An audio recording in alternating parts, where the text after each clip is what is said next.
반갑습니다. 내 가족의 사건처럼 하나하나 최선을 다하는 법무법인 이현입니다.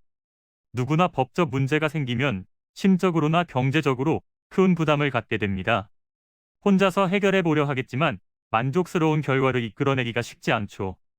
여러분의 정신적인 고통, 금전적인 어려움을 이해하며 이현의 법률 상담 시스템을 통해 도움을 드리고 있습니다. 의뢰인의 문제는 하나의 사건이 아니라 한 사람의 삶이라는 마음으로 면밀하게 분석하여 해결의 실마리를 찾아드리겠습니다.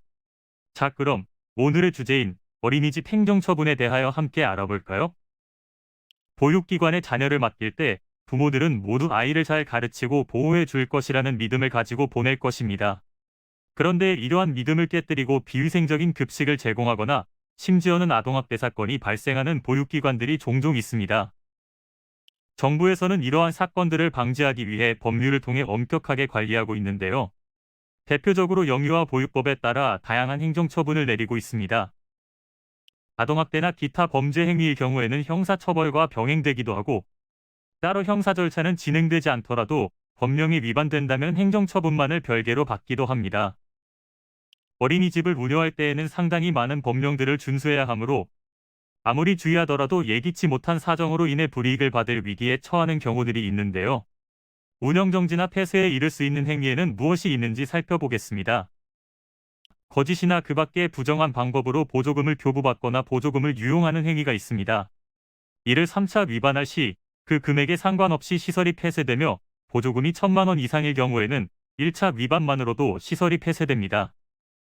도로교통법을 위반하여 어린이 통합버스의 보육교 직원을 함께 태우지 않고 운행하다 교통사고가 발생하여 영유아가 사망하거나 중상해를 입으면 1차로는 6개월, 2차로는 1년의 운영정지에 이르며 3차에는 시설이 폐쇄됩니다.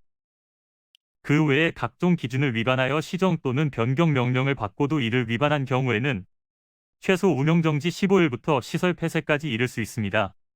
만일 부당하게 이러한 위기에 처한 상황이라고 한다면 우선 청문 절차, 사전 절차에서 본인의 사정을 명확히 밝히셔야 합니다. 그럼에도 결과가 좋지 못하다면 행정심판 및 행정소송을 통해 행정처분 취소 및 감경을 받을 수 있습니다. 아이들과 많은 시간을 보내는 교사이기 때문에 의도하지 않게 아이가 부모에게 말을 전달하면서 오해를 받는 경우도 있을 것입니다. 이는 간단히 분석될 문제가 아닌 경우들이 대부분이므로 꼭 법률적인 상담을 받아보는 것이 현명하다고 볼 수 있습니다. 그리고 가능한 한 긴 싸움이 되지 않도록 최대한 빠르게 조치를 취하는 것이 좋습니다. 미루면 미룰수록 사건에 대한 난이도가 높아질 수도 있기 때문이지요. 가벼운 병도 방치를 하면 상당히 무거운 병이 되듯이 이 또한 역시 사전에 바로잡으셔야만 간단한 조치로도 해결할 수 있는 가능성이 높아지는 것입니다. 여러분이 골머리를 앓고 계신 그 사안, 저희 법무법인 이현에게 알려주세요. 이현의 법률 상담 시스템을 통해 든든한 지원군이 되어드리겠습니다. 간혹 변호사가 아닌 사무장 등과 상담하는 줄로 오해하시는 분들이 계시는데 이는 전혀 아니며 저희 법무법인 이현은 변호사와 1대1로 상담이 이루어진다는 점을 다시 한번 꼭 알려드립니다. 저희는 하나의 분야가 아닌 민사, 형사, 가사뿐만 아니라 비송사건 등 모든 것을 추구하고 있는 종합 로펌입니다. 가장 궁금해하시는 사건의 해결 가능성과 해결의 키포인트, 예상되는 문제점과 해결 방안 등을 총망라하여 종합적인 시각으로 안내해드리고 있습니다. 보다 정확한 상담을 위해 전국, 전 지역 상담 접수를 먼저 실시하오니 해당 화면에 보이는 번호로 먼저 연락을 주시면 친절한 안내를 도와드리도록 하겠습니다. 인터넷으로 법무법인 이현을 검색 후 홈페이지를 살펴보시고 와도 좋습니다.